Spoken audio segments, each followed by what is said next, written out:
Mann was a fan favorite on the second season of The Voice, and he's been busy performing and recording ever since. He joins me now to chat about his new album, Roads, and his stint on The Voice. Chris, great to have you here. Thank you very much. Congrats on the new album. Thank you. You know, you come from a classically trained professional background. How do you think that helped with the recording of this set, and how did it come through?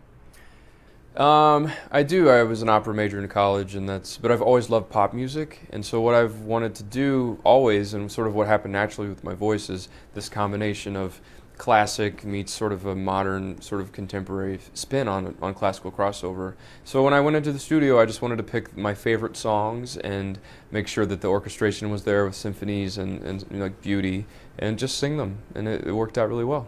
Well, I know that Paul Anka actually redesigned a song for you, My Way.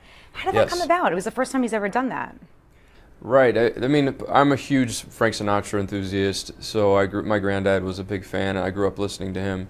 And when Ron Fair, my executive producer who actually signed Christina Aguilera, he brought that song to the table and said that Paul wants to rewrite it for you. And I was like, what? So it was so cool because the original talks about, and now the end is near, like Frank is at the end, but what if we spun it as like a 30-something younger, thank you,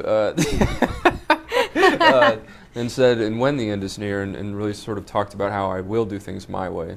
And that's how it ended up happening. And you know, my mantra on The Voice was that I had tried, you know, I've been doing this for over a decade, trying to make it in the music, and I tried to sort of affect my voice to fit in, or things weren't working out, and maybe people would like me better if I sounded like this, and it didn't. That was the worst idea. And I went on there, I said, I'm only going to sing this way, like take it or leave it.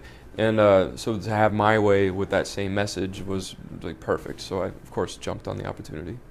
Now, Christina Aguilera, your mentor, makes an appearance on Damien Rice's song. I love that song, Thank The you. Blower's Daughter. How did that all come about? The Blower's Daughter was my idea. I'm a huge fan of the singer-songwriter David Gray, Damien Rice, the Swell Season, and those type of people. And I brought it in. Ron really didn't know the song very well, but as soon as he heard it, it's a beautiful song and haunting song. And there's a bridge with a female chorus, essentially, in it. And it was his idea to be like, what if Christina wanted to do it? And I don't know. I don't know if it was just because I would be like, I don't want to impose, or I don't want to. That's too much to ask. But she said yes, and we have now 2 duets together. I did the prayer with her on the show, and now we have The Blower's Daughter. It's amazing. Do you guys stay in touch at all? We do. I email with her at least like once a week, and you know, whether it's about The Voice or just about, you know, something stupid, probably something stupid. No. Well, speaking of The Voice, you're returning to the show. What can we expect? I'm super excited to be back on The Voice. I'm going to be singing my single, which is the title track off my record called Roads. And I actually already went and did the staging earlier because we're in New York right now and I couldn't be there for the rehearsal later. So I've already seen what's coming. It's super dramatic and sort of what I used to do on the show, which is like very moody and dramatic and cinematic. And it felt really great to be back on the stage at The Voice, and I'm excited to sing for Christina again. So what can you tell me about The Voice that, you know, as a viewer, we don't see? The Voice has such a good energy about it, and Christina Milian and Carson and the coaches, and when we're all there doing dress rehearsal or in a commercial break, for example, it's kind of like fun chaos. It's kind of like kids in a candy store, and I think those are memories that I'll always have.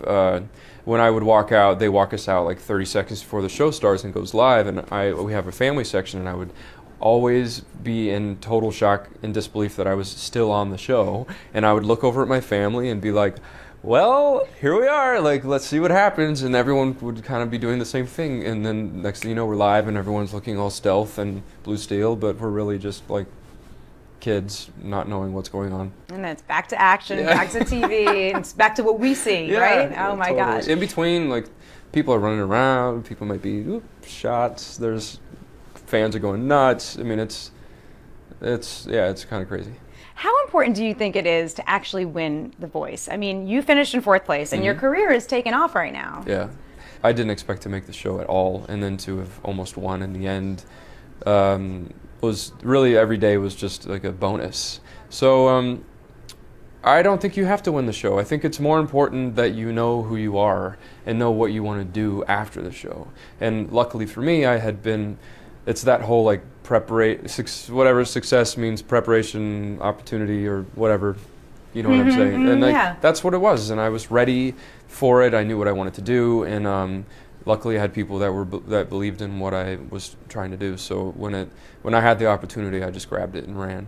Well, great. Well, thanks for coming by today, Chris. Thank you. I appreciate it. All right, Chris Mann. His new album is called Roads. For this and all things entertainment, stay with CBSNews.com.